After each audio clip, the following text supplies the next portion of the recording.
A book I did not want to place on my TBR, turned out I was right. Another book I didn't want to place on my TBR, turned out it was offensive. And a book that spelled redemption for an author I was prepared to write off. Welcome back to Mr. Francy Reads!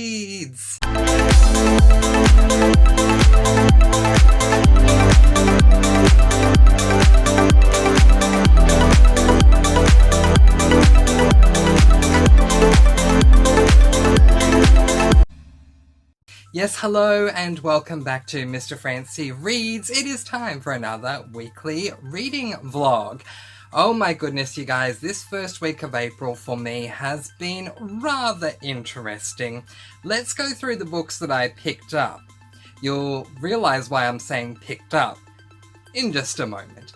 So the first two books that I picked up this week were books that I actually had to read for school. And it's interesting because this is the first time in my booktube career that I've put books onto my TBR because I had to read them, rather than putting books onto my TBR because I wanted to read them.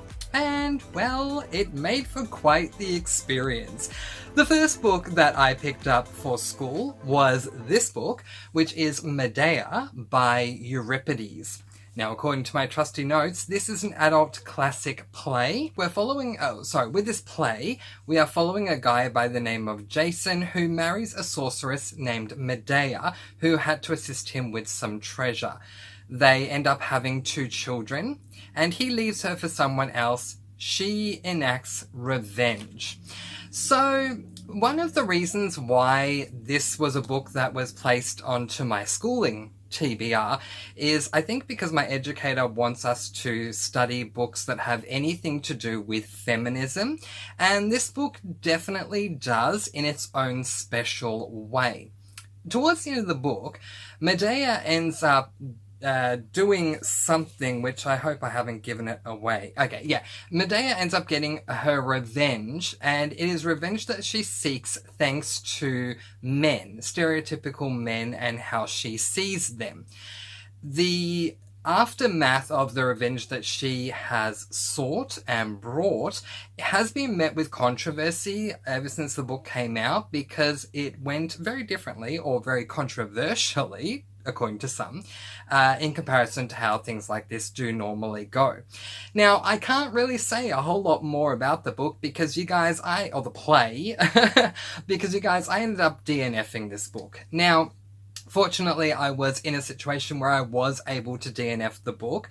I was reading this one and the next book I'm going to show you for an assessment I needed to do for school, but the assessment was asking us to choose 2 out of 3 questions for each book, and those questions were detailed enough to point out the passages we needed to read, so I specifically ended up going to those passages and reading them. But with Madea, I did give it a fair chance, but it just wasn't working for me, and I'll tell you why.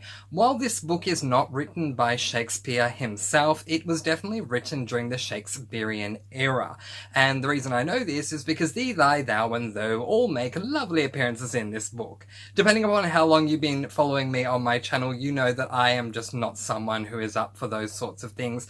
In fact, this has been the case for a while. When I was in high school, I studied literature instead of English. I took English literature because of how much I love to read, and we had to read a play, the very, almost exhaustingly well-known Romeo and Juliet by William Shakespeare.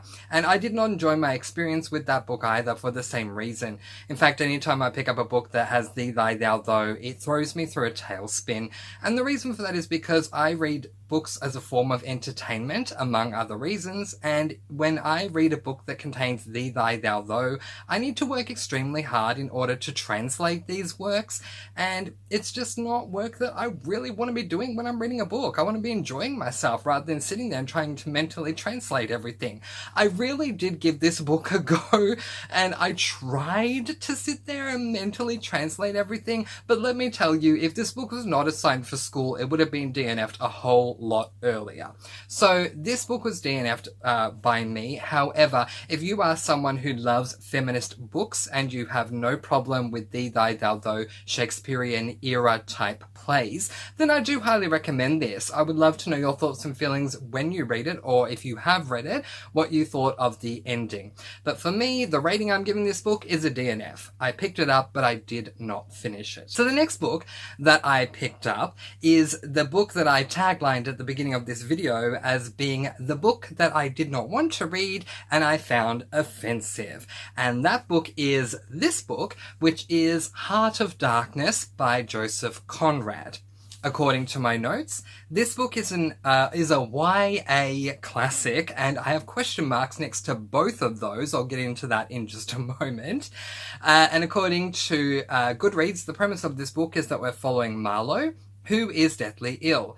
He's retelling his life story on the sea, in the jungle, and with the ivory trade. Now, I DNF'd this book for a number of reasons, and fortunately this book as well as Madea were part of the same assessment for me. So just like with Madea, I had 3 questions. I needed to choose 2 of them, and because of the way that the questions were written, I could find the exact moments in the book that I needed to find in order to answer these questions, and so DNF'd the book when I was done.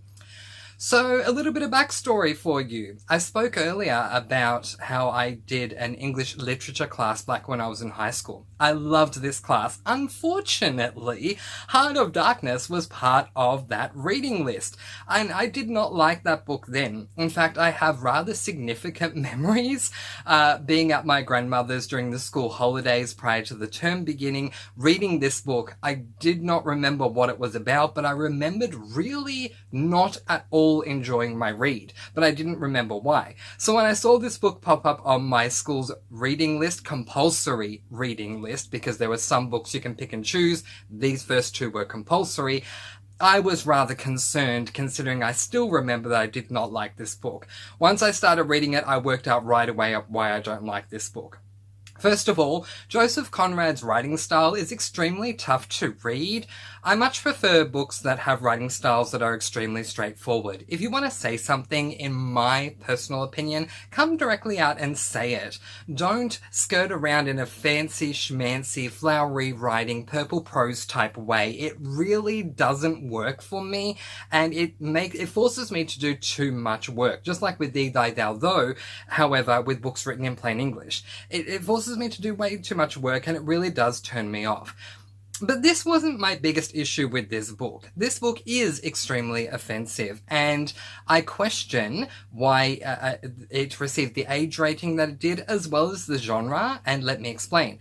This book is, as I said, marketed as a YA classic. I do not for a moment believe this is a YA book. Maybe when it was originally published, maybe things were different as to what could be considered YA, young adult, and what couldn't.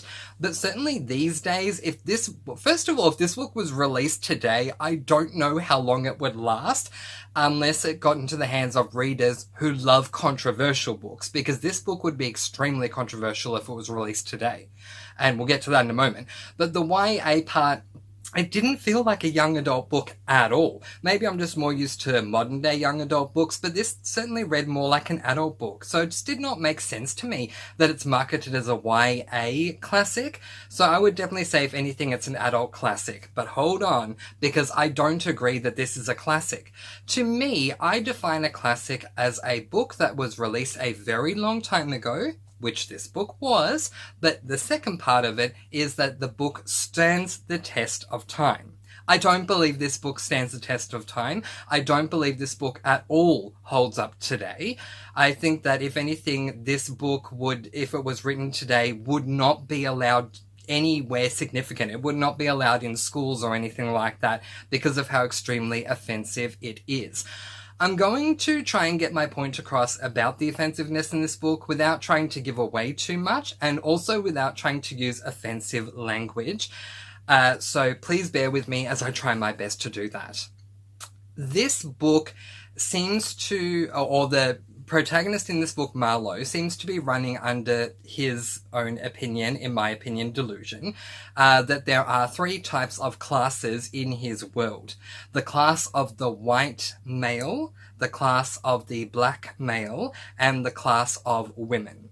And he makes this extremely obvious from the get-go, and this continues on throughout the majority of what I read in the book, and I just found it to be so extremely offensive. Darker-skinned people in this book referred to as black people, and worse, so I'm trying not to use the words that came up in this book, but I'm giving you some sort of an idea as to why I'm saying I don't think it holds up today at all, are treated as objects.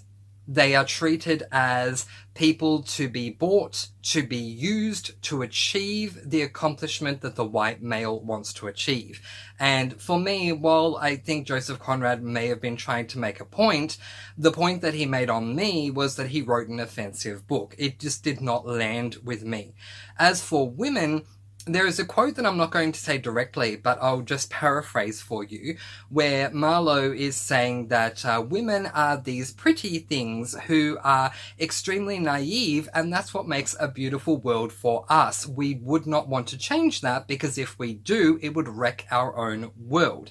In other words, they want to keep their women naive, blindfolded, and just looking pretty, and that's all that matters. Times have definitely changed since this book has been released, and I am so happy for it. I've always been someone who has been an advocate for equality across the board. It doesn't matter who you are, what race, what religion, what background, what sexuality, what gender. I've always been someone who has believed in equality across the board, and this book is the exact opposite of everything that I hold dear. But not only that I hold dear, but things have changed to the point these days where equality has started to return, and this book would be a backward step if it was released now. So a classic? In my opinion, I think not. Is it an old book? Yes. Does it stand the test of time? In my opinion, absolutely not. I DNF'd this book quite proudly. Let's move on to the third and final book that I picked up, and good news guys, I did actually get through this one, although I went in rather cautiously. That book is this book, Midnight Snacks Are Murder by Libby Klein. This is book number 2 in the Poppy McAllister series, and it is an adult cozy mystery. Not so long ago, I read book number 1 in this Poppy McAllister series called Class Reunions Are Murder, and I struggled with that book quite a lot.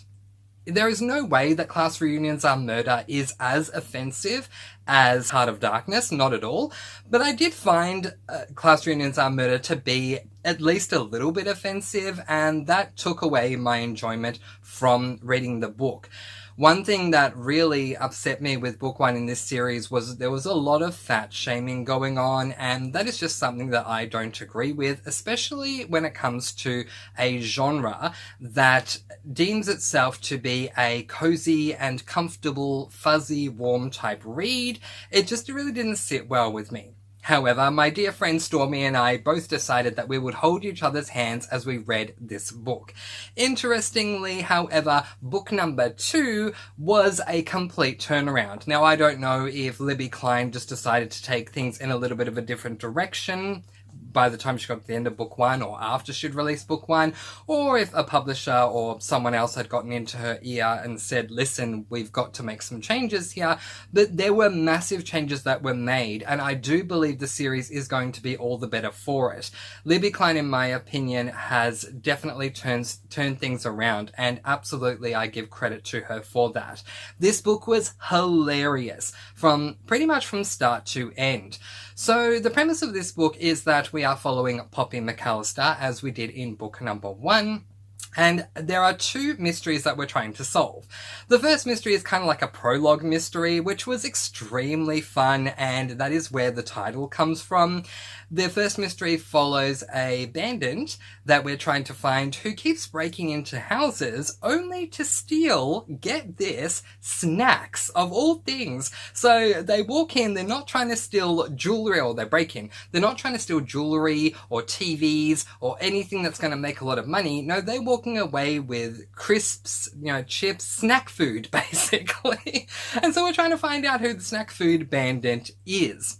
I'm going to tell you who that snack food bandit is. If you don't want to know, skip ahead 10 seconds. But you need to know this because this is still part of the prologue, and it sets us up for the major mystery that we're going into. So I will put the word spoiler up somewhere, and when that goes, you can come back if you don't want to see this spoiler. So here we go. Here's the spoiler. The snack bandit ended up being Poppy McAllister's Aunt Ginny, and this is because her aunt had been put on some really horrible medication that found her to be sleepwalking, and when she's sleepwalking, she's not really conscious, obviously, of what she's doing, but she was rather unconsciously going into people's houses and taking their snack food. This was very easily able to be squashed and, washed over, which is good because everyone knows Aunt Ginny, and they knew that she wasn't meaning anything personally by it. But what this does set up is the second mystery in this book, which is that a guy who is a do-gooder who runs kind of like a teen drop-in center for teenagers who have lost their way has wound up dead, and they think that the bandit, the snack bandit, has done this, and therefore Poppy needs to try and clear the name of the snack bandit, who I'm not going to say a second time. So yeah, motivation definitely was pure, and I did appreciate that.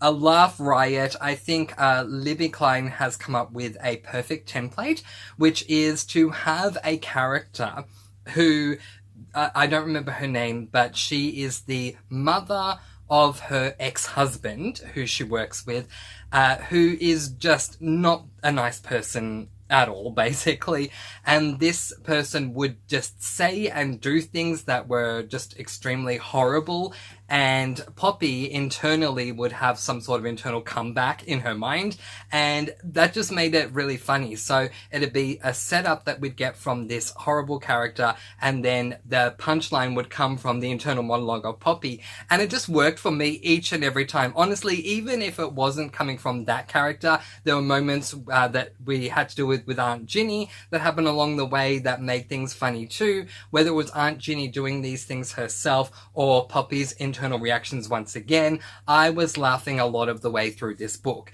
I'm not going to go as far as to say that every second page had me laughing, but the majority of the book did, and it wasn't just a little chuckle here or there. There were moments I was laughing out loud, and I was on a reading sprint. Thank goodness everything was on mute so you couldn't hear me, but if you go back and watch my reading sprints, you'll see moments of me where in a muted way I am laughing so much I can't control myself. So it was definite redemption for Libby Klein.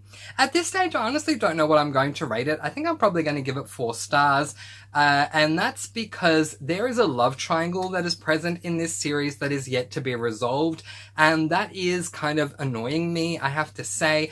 I feel like Poppy she never has told either guy that she is exclusive to them, but in a way, to me, it does feel like she's cheating on both of them, going back and forth between these two guys, and that's not something that I appreciate. But in saying that, this book was definitely redemption for Libby Klein. I absolutely loved it, so I do think I'm going to give it 4 stars, and who knows, maybe Stormy and I will continue on our journey with Poppy McAllister, and maybe we won't. Only time will tell. Alright, let's now look forward and look at what I'm planning on reading for the coming week. I have 3 books that I would like to not only pick up, but complete as well. So let's see what they are. The first book that I want to pick up this week is this book, Maurice, which is by E.M. Forster. Yes, this is an adult classic book. And originally when it was released as an adult LGBTIQ+ book. I was recommended this book thanks to Casey from Books and Bops, who recommended this book to me when I was asking my booktuber friends to recommend a book for me in order to celebrate my 2-year booktube anniversary. I am so thrilled that she recommended an LGBTIQ+ classic for me. So I'm really excited to get into this one and to let her and you guys know my thoughts. The next book that I plan to pick up this week is a book that I'm buddy reading with Jessica from Lady Lovestead Reads, and you guys, this has me incredibly excited because it is going to be the first time of this genre that I'm reading a book like this. So, let's not keep the suspense up. Let's put the book up on the screen. It is this book, which is Murder at Pirates Cove by Jason Lanyon. This is an adult cozy mystery book, but what sets this book apart from all of the other cozies I've read so far is that this is a male cozy mystery romance. So I love that. Usually, generally speaking, with cozies that I've read at least, so I can only talk about what I've read, we are following female straight protagonists, and that's fine. I have no problem with that. But I did not know that there were cozy mysteries out there that dealt with male or female romances, and this has me incredibly excited. Now, I'm not one for pirate mysteries, but I am one for male stuff. And my dear friend Jessica loves pirate stuff, and she's up for this read as well, so I just cannot wait to get into it. I'll see how I go. If it's amazing, well, you guys will know either way if it's amazing or not in my next reading vlog. But if it is amazing, then I'll definitely want to continue on with this series. And if you have recommendations for any other male cozy mystery series that you know of, let me know them down in the comments below. The third and final book I hope to get through in the second week of April is this book, The Selection by Kiera Cass. This is part of a series read-along that I'm doing over on my Discord.